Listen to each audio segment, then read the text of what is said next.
Bom, terceiro FOS 2014, estamos aqui com Arthur Sérgio Neto, ufólogo faz parte da revista UFO, faz parte da AFEU, Associação Fluminense de Estudos Ufológicos.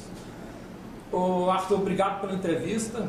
Antes de mais nada, queria pedir desculpa por qualquer coisa, porque é a primeira vez que eu estou fazendo esse tipo de entrevista. É uma honra para mim. Que isso, muito obrigado. Eu queria saber o seguinte, que você falasse das suas pesquisas que você tem feito no estado de Minas Gerais. O que você tem pesquisado, o que você tem encontrado em Minas Gerais? Bom, eu comecei a pesquisa de campo em 89, na Serra da Beleza, junto com o ufólogo Marco Antônio Petit. E o Petit já tem alguns anos que ele deixou de fazer pesquisa de campo. Nós estamos juntos, eu estou desde 89, já são 25 anos de pesquisa de campo. E aí comecei a me aventurar por outros estados, por outras regiões, e principalmente Minas Gerais, que eu tenho um carinho todo especial pelo povo mineiro, pela região de Minas Gerais, que é maravilhosa, a melhor comida do mundo. E eu passei a fazer inúmeras viagens, custeadas por mim mesmo, né, para pesquisar, porque é uma grande paixão que eu tenho, é a pesquisa de campo, que é o principal embrião da ufologia, né, no mundo, é a pesquisa de campo. Pois Sérgio, desculpa te interromper, eu queria, nesse ponto que eu queria te perguntar uma coisa. A gente vê hoje muitos poucos ufólogos fazendo pesquisa de campo, né? Exatamente. Muita gente que fazia pesquisa de campo parou. Qual que, na sua opinião, a contribuição da pesquisa de campo para o entendimento do fenômeno UFO? A pesquisa de campo, em todas as ciências, ela é o principal, né? Ela é a porta que se abre para você coletar dados, para você coletar informações, para você coletar testemunhos, né? E como eu ia te dizendo, a primeira vez que a gente fez uma iniciativa em Minas Gerais, nós percorremos 15 cidades. Eu e o ufólogo Alexandre Bonfim, que também é grande companheiro de pesquisa, porque é importante citar, há 15 anos atrás nós tínhamos 13, 14 pessoas no grupo. Hoje sou eu e mais dois. E o que você encontrou assim de mais significativo? O que é mais fascinante é o testemunho, né? O testemunho das pessoas é o que há de mais fascinante. Matéria-prima da ufologia. A matéria-prima da ufologia. Principalmente pessoas que moram na roça, pessoas que moram em cidades muito pequenas, regiões muito afastadas. E os depoimentos são muito limpos, né? São muito descontaminados de ego ou de qualquer necessidade de aparecer. Então, são muito puros. Por exemplo, nós pesquisando numa região lá próxima à Serra da Beleza, nós tivemos em um quilombo. Me parece que é o único quilombo oficial do Rio de Janeiro que está ainda ativo, porque os remanescentes, os descendentes dos escravos, esse quilombo existe desde 1830. Ele fica numa região de uma fazenda que é um vale que quando chove não entra nem sai, entendeu? Até de 4x4 é difícil. E só para você ter um exemplo de quanto cristalino são esses depoimentos, nós uma vez estávamos conversando com um desses negros que hoje trabalha lá na fazenda, mas são descendentes dos escravos que pertencem à comunidade do quilombo. E ele tinha visto um OVNI com o avô dele, e era de dia, e é uma pessoa com poucos recursos, né? Eu tentando arrancar dele qual a descrição do objeto, como é que ele mencionaria as características do objeto, e ele, falta de recursos, ele entrou na casa, voltou com uma bacia pequenininha, virada para baixo, e falou para mim: olha aqui o que eu vi. Foi exatamente isso aqui. Avistamento feito durante o dia. Feito durante o dia. Então, quer dizer, eu fiquei de queixo caído, o Alexandre Bonfim estava comigo, também ficou surpreso, porque pela legitimidade, pela qualidade, a primitividade do depoimento dele. Ele, na falta de recursos, ele usou a bacia como um recurso. Depoimento parecido semelhante a esse que já obteve no interior de Minas também? Já no interior de Minas, na cidade de Tiradentes, a gente teve conheceu uma pessoa que ela testemunhou que uma comunidade inteira viu um OVNI pousado, ao ponto do OVNI ficar pousado, próximo a Tiradentes, a ponto do OVNI ficar pousado e os homens e as crianças e as mulheres chamarem os homens da comunidade e os homens impedirem que as crianças e mulheres se aproximassem. Só os homens tentaram se aproximar. Quando eles chegaram a um pouco menos de 50 metros, o objeto alçou voo e partiu. E eles relatam que era um objeto vermelho, uma luz vermelha que permaneceu o tempo todo como se estivesse acesa, o tempo todo pulsando, mesmo quando ele estava aterrissado. Eles referiram que era um objeto não mais de 7 a 8 metros de diâmetro, o seu eixo maior. E aí a característica principal nesse caso foi que a mulher deu o depoimento e convidou o marido a dar o depoimento para nós. E aí quando ela viesse com o marido, nós iríamos gravar. E aí quando pegou a câmera, meu amigo, nenhum dos dois quis gravar. O marido porque não queria, inclusive ficou meio chateado com a própria esposa por ter chamado ele para isso. O marido porque não queria aparecer de maneira nenhuma, e a mulher também resolveu. Isso é muito comum na cidade de Guapé, que fica à beira da represa de Furnas, que fica lá próxima àquela região de Capitólio, né? Nós estávamos indo para a Serra da Canastra, e foi numa época que tinha chovido muito, 2 semanas sem parar chovendo, e quando nós chegamos na entrada da região da Canastra, nós fomos aconselhados por um pessoal que estava de Jeep, de Toyota, a não entrarmos na Serra da Canastra.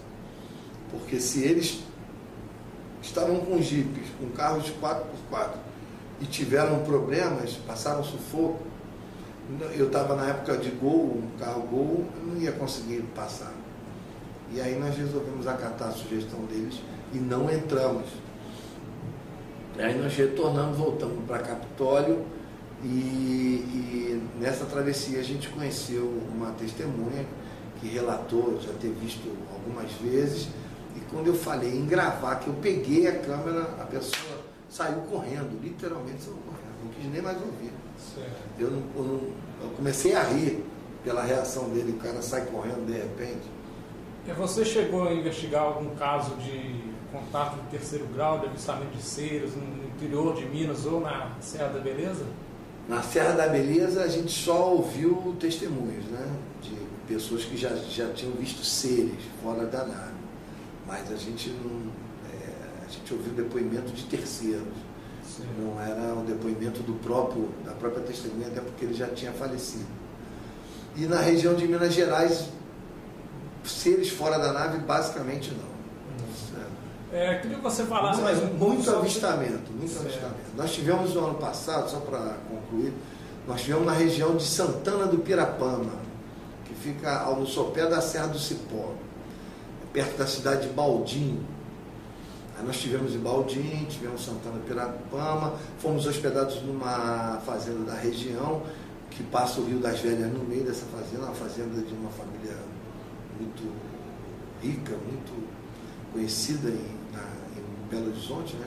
São donos de construtoras e tudo, e eles nos receberam muito bem, e a quantidade de depoimentos, tanto dos familiares quanto dos empregados da fazenda, foi extraordinário, porque a dona da fazenda fez questão, chamou todo mundo e falou, pode falar para eles aí o que vocês estão acostumados a ver. E as pessoas se sentiram muito à vontade de falar. Aí teve o depoimento da filha dela, que foi acompanhada, ela e o marido num carro, foi acompanhada de um OVNI, e ela fez questão de frisar que não era uma luzinha no céu, que era um objeto como nos filmes de ficção científica. Era um objeto discoidal, grande, todo iluminado, que acompanhou o carro deles. Certo. E ela, doida para ver, ela relata que colocou metade do corpo para fora da janela chamando eles, o objeto acompanhando a baixa altura, acompanhando o carro, e o marido apavorado acelerando, e ela mandando ele parar porque ela queria ver de perto, e o marido alucinado de medo acelerando. Sobre a Serra da Beleza, Arthur, a gente sabe que é uma região de grande incidência, né? Queria que você falasse sobre dois aspectos lá que uma vez você contou para mim, eu achei muito interessante, que é um avistamento que você teve lá na Serra da Beleza, que seria mais ou menos um objeto se materializando. Porque parece que há um local lá, que o Petit já me disse, que os objetos parecem que se materializam, né? Se não me engano, acho que foi você que me contou uma vez, uma experiência, não sei se foi de uma testemunha, de você ter visto uma coisa semelhante, assim, um objeto se materializando. Nós tivemos um avistamento desse tipo no dia 3 de agosto do ano passado. Na Serra da Beleza. Na Serra da Beleza. Eu e o investigador Júlio Ferreira, que também hoje é um grande colaborador, nós já tínhamos feito várias vigílias durante fins de semana consecutivos e não vimos nada. Teve uma noite que a gente até viu algumas coisas, mas nada conclusivo. E aí nós tivemos, nessa noite, na noite anterior, nós passamos a noite toda no mirante que tem na estrada. De lá você vê toda a serra, é lá que os turistas costumam parar. Nós passamos a noite toda nesse local e não vimos absolutamente nada, ficamos até amanhecer. No dia seguinte nós chegamos mais cedo, entramos na fazenda, porque tem uma fazenda de um amigo nosso que ele autoriza a nossa entrada lá. Nós entramos na fazenda, ficamos numa posição contrária à que a gente estava no dia anterior, onde nós avistávamos o mirante a mais ou menos 1 km de distância, de 800 metros a 1 km de distância. E eu resolvi fazer uma experiência que o Petit já tinha feito no passado e deu resultado. Eu resolvi prometer que não ia filmar e nem fotografar. Certo. E aí eu falei para o Júlio, vamos fazer aqui uma emanação dizendo que nós não vamos fotografar e não vamos filmar. E que se eles quiserem se manifestar, nós só vamos vivenciar a experiência. Então guarda as câmeras, ele até não gostou, vamos guardar as câmeras. Eu falei, meu amigo, guarda as câmeras porque a gente não precisa de fotografia, o importante é a gente vivenciar essa experiência. E aí foi perfeito, eu não acreditei. Guardamos as câmeras, ficamos só com o binóculo, 20 minutos depois começou tipo relâmpago, uns flashes imensos no céu, só que o céu estava totalmente estrelado, não tinha nenhuma nuvem, não tinha a menor condição de ser relâmpago, de ser nada disso. Até porque esses flashes são bem diferentes de relâmpago. Eles são brancos, são como se fossem um flash de máquina fotográfica, só que gigantesco, porque ilumina o céu inteiro. Aí nós percebemos o que é isso, aí contamos 5 flashes. Fomos contando, eles iam se manifestar, a gente ia contando. No 5º flash, o Júlio olhou para a esquerda e falou, porra, olha lá, e agora? Aí quando eu olhei, meu amigo, era uma luz enorme, lá no mirante, lá no morro atrás do mirante, lá na estrada onde na noite anterior nós tínhamos passado o tempo todo. E aí eu comecei a olhar no binóculo, aquela euforia, né, violenta. E o objeto em si é o seguinte, o núcleo, a fonte de onde vinha aquela luminosidade, ela não devia ser maior que um carro, talvez até menor que um carro, pelo que eu calculo, porque eu estava olhando bem no binóculo. E ela era azul, tipo um neon, e eu não sei se era um efeito óptico, mas ela como se ela estivesse viva, uma coisa que se movia. Mas o arco que ela provocava era um arco de luz branca que você não conseguia ver através da luz, era uma luz branca fechada, um arco fechado. E ela tomava toda a montanha, a estrada e ainda parte do morro abaixo da estrada.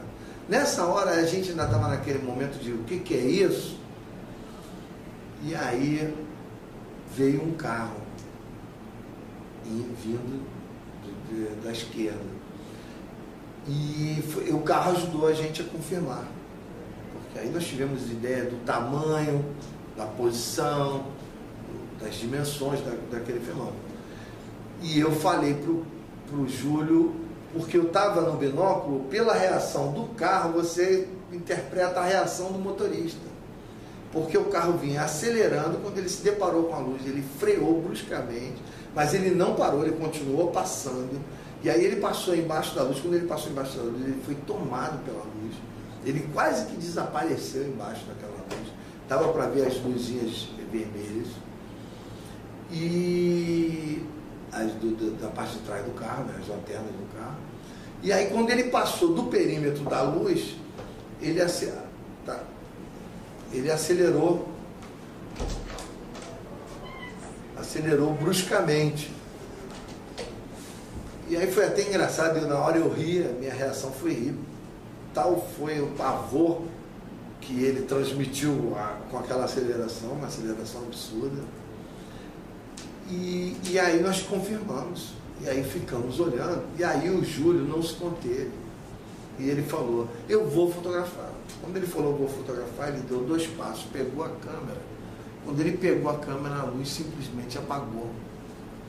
Foi aí que eu me dei conta que a gente tinha falado que não ia fotografar. Uma interação. Estava tendo uma interação. Aí eu cheguei eu bati na mão dele e falei, guarda essa merda. Não... A gente falou que não ia fotografar. Eu bati na mão dele, ele guardou. Quando ele guardou, a luz voltou. Mas voltou com tudo, voltou virada para nós, porque era um arco de luz, ela estava virada para a estrada assim. O carro aqui, ela estava virada assim. Quando ela voltou virada para nós. Eu te juro, cara, a 1 km de distância eu me olhava assim, eu estava todo iluminado. Entendeu? E o Júlio, e aí essa história foi contada no History Channel, há 1 mês atrás. E eles usaram como aquelas histórias que eles fazem como investigação. A série Contato Extraterrestre. Exatamente, eles não fizeram uma dramatização, eles fizeram uma investigação. Por quê? Porque tinham elementos físicos, ou seja, a câmera filmadora igualzinha a essa sua, que o Júlio tinha, já era, meu amigo. Mandou avaliar, o próprio History levou no especialista, o cara não sabe nem dizer o defeito, simplesmente... Chegaram a alguma conclusão do que aconteceu? Não sabem nem o que aconteceu, simplesmente não funciona mais. Tá, acabou, queimou. Ô Arthur... E o outro detalhe, o Júlio eu fui protegido pelo meu óculos e pelo binóculo. O Júlio estava de cara limpa, sem óculos, sem binóculo, teve uma conjuntivite, amanheceu, isso era um sábado à noite, amanheceu na segunda-feira com o olho desse tamanho. No domingo ele já estava com muita remela, fechando os olhos, e ele foi ao oftalmologista e o médico deu um laudo dizendo que ele tinha sofrido conjuntivite por exposição à radiação. Certo. Então esses 2 elementos fizeram com que o History desse preferência a fazer uma reportagem investigativa, entendeu? Certo. Ô Arthur, eu queria entrar num assunto um pouco polêmico. Como é que você vê essa divisão entre a ufologia científica e a mística? Tem pessoas como você, o Paulo Verne, que procuram fazer uma investigação de campo, procuram coletar dados, se há uma marca no solo, vocês procuram mandar para analisar, se alguém apresenta uma foto, vocês procuram colher o depoimento da pessoa, mandar a foto para análise. E tem o outro lado da ufologia mística. São os místicos, né? E, assim, o meu modo de entender, me parece que, claro, sem criticar a ufologia mística, me parece que eu tiro um pouco da credibilidade do fenômeno, da pesquisa perante a sociedade. Como é que você vê essa divisão? Você acha que isso tem como conciliar as duas coisas? Eu acho que tem como conciliar. Eu acho que no passado eu já fui até mais radical em relação a isso. Hoje eu te confesso que eu sou mais flexível, até porque esse episódio que nós testemunhamos nos abriu a mente, porque eles estavam sabendo o que a gente estava falando, o que a gente estava pensando. Você acha que houve uma comunicação? Houve uma comunicação. E depois, eu não concluí, depois teve um outro episódio que terminou, fechou com chave de ouro. Então é o seguinte, não há como negar que o fenômeno UFO tem um componente que eu não sei se eu posso chamar de espiritual ou de hiperdimensional. Eu sei que provavelmente esses seres têm condição de trafegar entre dimensões, tanto é que eles usam isso como uma vantagem física para ir e vir de determinadas regiões com muita rapidez, com muita velocidade. É inegável hoje, apesar da gente não poder provar, mas é inegável hoje que existem determinadas regiões que têm portais dimensionais que permitem de alguma maneira que esses seres trafeguem com seus equipamentos entre esses portais, a teoria dos buracos de minhoca e tudo mais. Então, quer dizer, é difícil hoje você, com o conhecimento que a gente tem, é difícil negar que essa possibilidade ela existe, entendeu? Mas o problema é que, como na própria ufologia científica nós temos que tomar uma série de cuidados, muito mais na ufologia mística. Então eu considero isso, eu considero que tem gente séria na ufologia mística, assim como também tem gente séria na ufologia científica. Tem gente que viaja na maionese nos dois lados.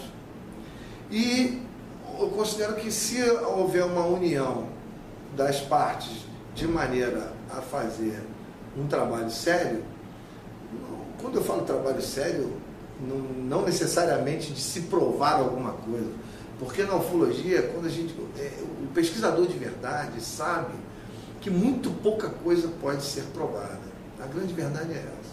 Sim. Você vai encontrar vestígios, você vai encontrar influência em equipamentos, como queimou a nossa máquina, como afeta carro, como afeta equipamentos eletrônicos. Você vai encontrar vestígios afetando testemunhas, como eu tive nesse episódio. Apesar do meu óculos, eu tive uma conjuntivite branda. O meu amigo estava sem óculos, teve uma conjuntivite severa. Então, quer dizer, existe um aspecto físico muito importante que tem que ser analisado, levado em conta em relação ao fenômeno UFO. Agora, não podemos negar que exista a necessidade de uma abordagem séria, entendeu? Isso aí não tem dúvida, porque tem até uma frase engraçada que eu costumo dizer assim, na ufologia hoje, quanto mais se sabe que nada sabe. Porque a coisa é tão espantosa, ela é tão mágica, acho que a palavra mais apropriada, quando você se depara com um fenômeno legítimo, é uma coisa tão extraordinária, tão fora da nossa realidade. Você tem ideia, nessa mesma noite, a emoção traiu o pesquisador. Por quê? Nós tínhamos que ter ficado a noite toda lá, porque eles estavam na região. Nós tínhamos que ter ido atrás daquele carro, aquela pessoa, que inclusive depois nós ficamos lá ainda, depois que o fenômeno acabou, nós ficamos lá por meia hora e apareceram 3 carros lá no mirante, manobrando. Na hora nós não pensamos, mas depois eu imaginei que poderia ser aquele camarada que foi chamar alguém. Então nós tínhamos que ter ido atrás daquele carro. Isso é pesquisa séria, isso é pesquisa, mas não, nós ficamos tão emocionados. O episódio todo durou em torno de 5 a 6 minutos. Foi tão emocionante que nós fomos traídos pela emoção. Chegou uma hora que eu falei, eu não quero ver mais nada, eu quero ir embora. Eu estou satisfeito. E isso é um erro, isso é uma falha para o pesquisador. E na hora que nós estávamos saindo da fazenda, tem uma hora que tem uma... Antes disso, eu comecei a chamar, falar, vem para cá, nós estamos aqui, venham para cá. Aí o Júlio, morrendo de medo, falou, não chama não, porque eu não estou preparado. Eu falei para ele, eu também não estou preparado, mas eu quero ver.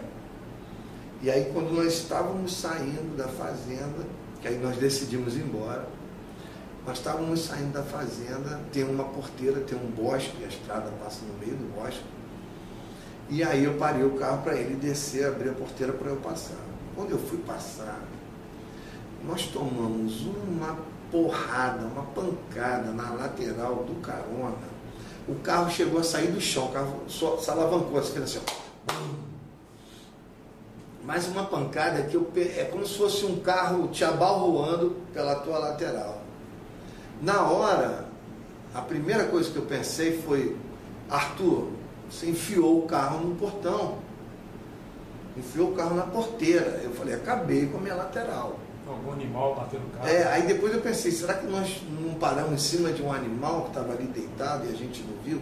E o animal com a força dele mas isso não era possível porque nós estávamos a mais ou menos 5 metros da mata mais densa. Então qualquer animal, e tinha muita folha seca, nós ouviríamos o farvalhar das folhas ou veríamos o animal saindo. Eu pensei em veado campeiro por cima do veículo, eu pensei em onça por baixo do veículo, nós pensamos em todas as possibilidades. Eu saí do carro, o Júlio começou a falar, que foi isso, que foi isso? Nós saímos do carro, os dois, cada um com uma lanterna. Nós olhamos o carro inteiro, não tinha um arranhão. Você sentiu alguma coisa batendo no carro? Senti uma coisa muito forte batendo no carro. Chegou a sair do chão, assim, à frente dele, deu aquele solavanco, uma porrada, uma pancada muito forte. Não tinha um amassado, não tinha um dedo assim na poeira.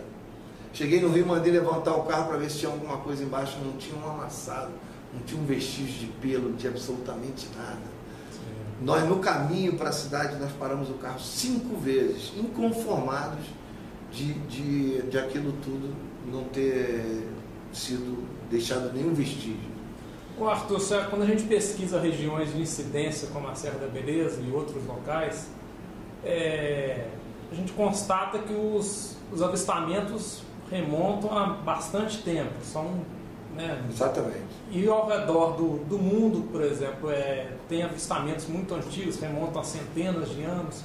Queria saber o seguinte, se esse fenômeno acontece há tanto tempo, e pelo menos não houve assim, nunca um contato em massa, você acredita na possibilidade que alguns pesquisadores levantam de serem seres de dimensões que interpenetram com a nossa, em vez de serem seres oriundos de outros planetas? Eu acho que as duas possibilidades, aliás, as duas não, todas as possibilidades são viáveis, porque eu imagino que algumas dessas manifestações, elas realmente não venham de fora da Terra, elas venham de outras dimensões.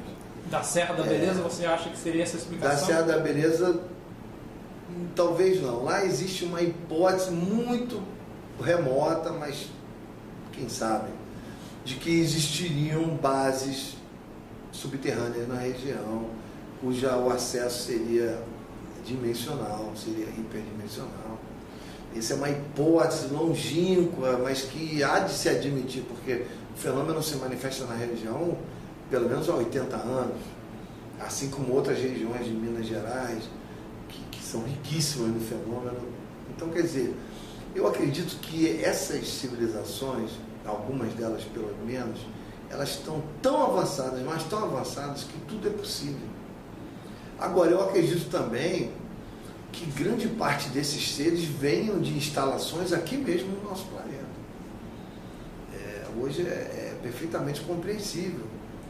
Nós não conhecemos nada dos nossos oceanos.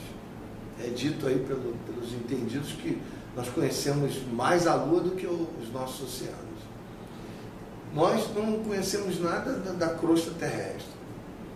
Quer dizer, nós estamos, em relação à idade do planeta, em relação a tudo que já aconteceu nesse planeta, nós estamos aqui há pouquíssimo tempo. Nós, que eu digo nós como civilização moderna, desde o Australopithecus, o Homo erectus, nós estamos aqui há muito pouco tempo, se você for colocar em relação à idade que o planeta tem, que é mais ou menos de 4,4 bilhões de anos. Quantas civilizações iguais à nossa já podem ter existido aqui e sucumbido a si próprio, ou ao meio ambiente, ou às catástrofes climáticas e às modificações da crosta da Terra, e podem ter sucumbido, e aí os restos primitivos dessas civilizações voltaram a evoluir e aí geraram novas. Existem cálculos de que pelo menos 5 civilizações iguais à nossa podem já ter existido em passados muito remotos, como o continente de Mu, Atlântida e todos esses mitos, né, de civilizações antigas. Então, quer dizer, na minha opinião, existe a possibilidade de existirem bases milenares aqui, de seres que estão aí há milhares de anos só nos monitorando, só cuidando do planeta, ainda bem, né? Sim. Porque nós estamos fazendo muita besteira com essa nossa nave. Você vê uma relação do aumento de avistamentos com esse momento crítico que passa a humanidade, que nós estamos caminhando para uma situação difícil. Alguns dizem que nós estamos caminhando por o colapso ambiental, econômico, social. Olha, infelizmente, tudo leva a crer que é isso mesmo, né? Nós estamos caminhando para um colapso ambiental, o pior de tudo. Mas você acredita que seria um plano, um resgate? Não, acho que resgate não, mas que eles estão cuidando. Eu acho que eles não vão... Você acha que em algum momento eles vão intervir mais diretamente? Eu acho que em algum momento eles vão intervir. Eu tenho quase certeza disso. Por exemplo, essa história que nós vamos agora assistir, o palestrante aí, essa história que se levantou nos últimos anos de que todos os arsenais nucleares do planeta recebem visitas periódicas de naves, sempre foram monitorados por eles. Essa questão ela demonstra claramente que a ufologia moderna surgiu praticamente depois da bomba atômica. Se houver qualquer intenção bélica no sentido de utilizar armas nucleares entre nações, eu acho que eles vão interferir. Acho que eles não vão permitir. Agora, e eu acho que também em relação às catástrofes climáticas, acredito eu, eles devem interferir em termos de preservar a Terra, preservar o planeta. Sim. Mas nós vamos continuar sofrendo as consequências. O Arthur, recentemente você conseguiu a entrevista com, me parece, um policial militar reformado, que ele trouxe novas informações sobre o caso Varginha. Eu queria saber o seguinte, o que ele trouxe de novo, o que ele trouxe de novidade sobre o caso Varginha, de informação nova? Ele trouxe relativamente muito pouco, mas o pouco que ele trouxe tinha relevância. Então, por exemplo, coisas muito óbvias que na época nós não sei por que razão, nós não raciocinamos nesse sentido. Nós não valorizamos, vamos dizer assim. Por exemplo, ele trouxe a informação de que os ETs não foram transportados em comboio. Não saíram de Varginha em comboio. Ou melhor, de Três Corações. Foram de helicóptero. Foram de helicóptero. Coisa que em nenhum momento a gente pensou nisso. Porque todas as capturas que foram feitas na região foram transportadas em caminhões, levados para a ESA. E aí imaginou-se que esse mesmo comboio teria levado os ETs para fora de Minas Gerais, levado lá para o Instituto de Biologia de Campinas, lá para o senhor Madame Palhares, que na época foi o que se ventilou. Então, quer dizer, não é óbvio. Ninguém ia pegar uns seres daquela biologia da época e transportar em caminhão, correndo o risco de acontecer alguma coisa. Nós não raciocinamos na época em relação a isso. O mais óbvio é que eles tivessem sido transportados com aparatos de proteção biológica. Teriam sido helicópteros do Exército. Helicópteros do Exército. Então essa foi que desceram dentro da ESA. Isso é uma informação que ele trouxe nova. Outra informação nova interessante foi que isso nós sabíamos, mas não da forma como ele apresentou. Nos 15 dias ali, nas 3 semanas posteriores aos fatos principais, diz que houveram muitos avistamentos na região. Isso aí é fato, isso aí a gente já sabia. Só que ele disse que essas naves sobrevoaram a ESA, chegaram a se aproximar muito das instalações, inclusive principalmente de uma área lá que eles chamam de atalaia, que seria a área de armazéns, onde se armazena armas e tudo mais. Então, quer dizer, essa foi uma informação relativamente nova, mas interessante. Outra informação importante, por exemplo, que é óbvia também, na época nós não raciocinamos em relação a isso, e que, por exemplo, eles faziam parte de uma força militar estadual. Tinham outras forças como os bombeiros que poderiam ser municipais ou estaduais, defesa civil é municipal, que participaram das operações em algum momento. E ele sempre dizia, ele dizia para nós que toda vez que o Exército chegava, o âmbito federal assumia o comando. E aí todas as entidades de suporte estaduais e municipais ficavam de fora. Então eles isolavam a área dos próprios agentes, dos próprios agentes públicos. Isso é uma coisa óbvia, está na legislação. Quando a federação assume, os estados e municípios saem da jogada. Ele deu alguma informação sobre o destino das criaturas depois de Campinas, não? Não, o que ele disse é o que todo mundo sabe, que provavelmente foram levadas para os Estados Unidos. E ele afirma que foram levadas.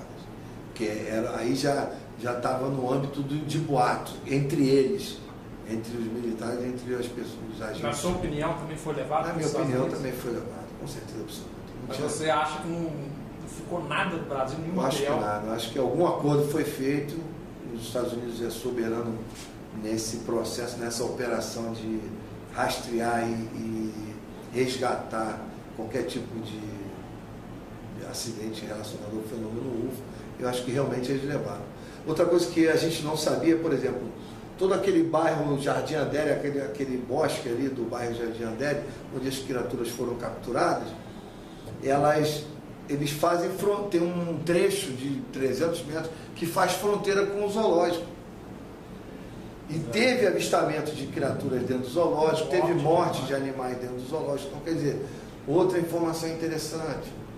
A outra coisa relevante que ele falou para a gente é que existia um boato entre os agentes públicos que estavam na história, lá na operação, de que os caras que vieram de terno e foram lá conversar com as meninas e pedir para elas desmentirem, oferecer dinheiro, esses caras eram estrangeiros de verdade, eram realmente estrangeiros, não eram... Se levantou a possibilidade que seria de determinada igreja evangélica. Seria de outra televisão que queria desmoralizar a Globo, aquela coisa toda. E isso foi negado taxativamente. Ele falou, não, o boato entre os militares, entre todos que estavam rolando na operação, é de que eles eram estrangeiros mesmo, eram gringos, entendeu? Certo. Parece que tinha um brasileiro no meio, que é o que falava. O relato dela fala que... E os outros que ficavam calados eram todos gringos. Certo. O Arthur, para a gente finalizar, o que você espera da ufologia no futuro? O que você acha que... O sonho nosso, né, que a gente é entusiasta, como eu entusiasta, você como pesquisador, a gente que participa de eventos como esse, é haver um reconhecimento de que o fenômeno existe, ou avistamentos em massa. A gente espera por isso há um tempão. O que você acha que vai acontecer? O que você espera da ufologia nos próximos anos? Na minha opinião particular, o que vai acontecer? A incidência vai aumentar, mas ela vai continuar no varejo. Na minha opinião, ela vai continuar no varejo, mas ela vai aumentar bastante.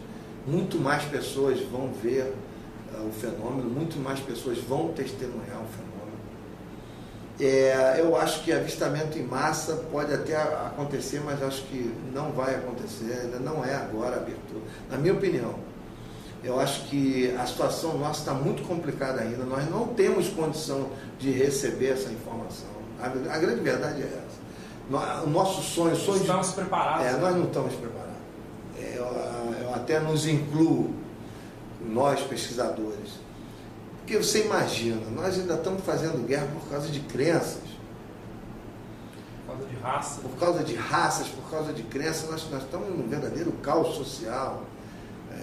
A situação financeira do mundo, a situação social do mundo. A situação ambiental. O povo está preocupado no que vai comer hoje. A grande maioria, 99, não sei quantos % da população, não faz nem ideia do que está acontecendo no espaço, com os discos voadores. É muito longe da realidade das pessoas. Nós somos, eu posso considerar que nós somos verdadeiros privilegiados de temos condição de ter a nossa vida comum, mas estar interessado numa informação diferente, numa informação nova. Nós somos privilegiados de termos condição de estudar isso. Mas a grande parte da população não está nem aí, nem sonha com isso. As pessoas estão preocupadas, as preocupações, referências são outras, milhões de outras. Então você imagina o caos muito distante da realidade das pessoas. Você imagina o caos que vai ser se houvesse hoje qualquer manifestação aberta de nível em massa. Nem os governantes iam ter controle sobre tudo que ia acontecer. Então, eu acho que vai ficar no varejo, vai aumentar a incidência, mas vai ficar no varejo. Nós vamos continuar, como é que se diz, com muito material para pesquisa. E eu espero que continue, porque eu gosto de ir para a montanha, ver a navezinha descer lá no cuidado. Investigação de campo. Isso, e eu vou te dizer mais longe, hoje eu não tenho mais certeza se eu quero fotografar e filmar. Se eu tiver que escolher entre viver o contato com eles e não filmar, eu prefiro viver o contato com eles. Prefere vivenciar. Vivenciar esse contato, porque, pelo menos lá na Serra da Beleza, hoje eu tenho certeza, os seres que se manifestam naquela região, eles não querem ser fotografados e nem filmados. Certo. E a minha proposta agora é cada vez estar mais lá e não levar mais máquina fotográfica e não filmar, entendeu? Porque eu quero me aproximar, entendeu? Ô Arthur, queria te agradecer demais pela entrevista, pela atenção. Você é um dos ufólogos mais acessíveis, que está sempre Obrigado. disposto, sempre... Eu que agradeço a oportunidade. Eu queria deixar esse espaço para você dar seu e-mail, seu contato, pessoas que quiserem saber mais sobre a sua pesquisa, quiserem entrar em contato com você, como é que elas fazem? Isso, meu telefone é Rio 21, né? É 972-412613, tá? É da Vivo. E o e-mail é arthur.ferreira@galderma.com. Galderma é G-A-L, galderma.com. Muito obrigado, Arthur. Obrigado.